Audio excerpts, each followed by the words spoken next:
Hello guys, আসসালামু আলাইকুম। কেমন আছেন সবাই?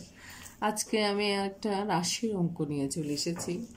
এখানে প্রশ্ন হচ্ছে, একটি ক্রমিক সমানুপাতের প্রথম ও তৃতীয় রাশি যথাক্রমে 3 ও 12 হলে মধ্য সমানুপাতিক নির্ণয় করো। তাহলে এখানে কি কি দেয়া আছে? প্রথম আর তৃতীয় রাশিটা দেয়া আছে। তাহলে আমাদেরকে বের করতে হবে কি?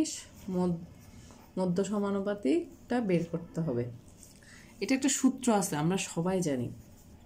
মানে এই অঙ্কটা করার একটা নির্দিষ্ট সূত্র আছে। যেমন আমরা জানি প্রথম রাশি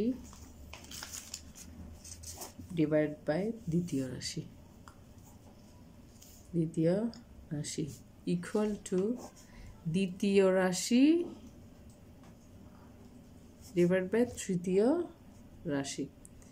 এটা হচ্ছে একটা কি সূত্র। আমাদেরকে সবসময় এই অঙ্কটা করার জন্য বা এই টাইপের ম্যাথগুলো করার জন্য এই সূত্রটা সবসময় প্রয়োগ করতে হবে।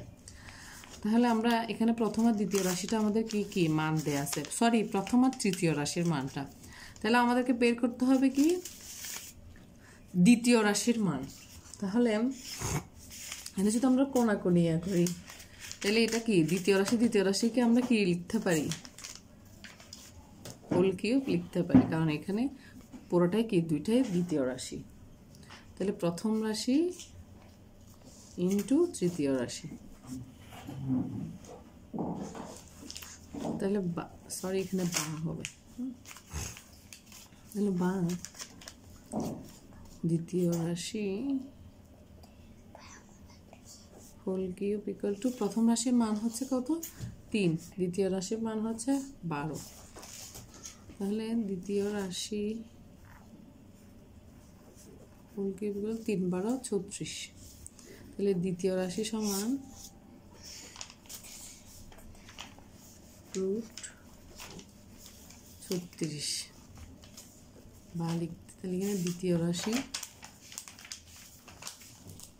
সমান কি হবে? 6। তাহলে এটা হচ্ছে কি মধ্য সমানুপাতিকের আনসার। থ্যাংক ইউ গাইস, আসসালামু আলাইকুম।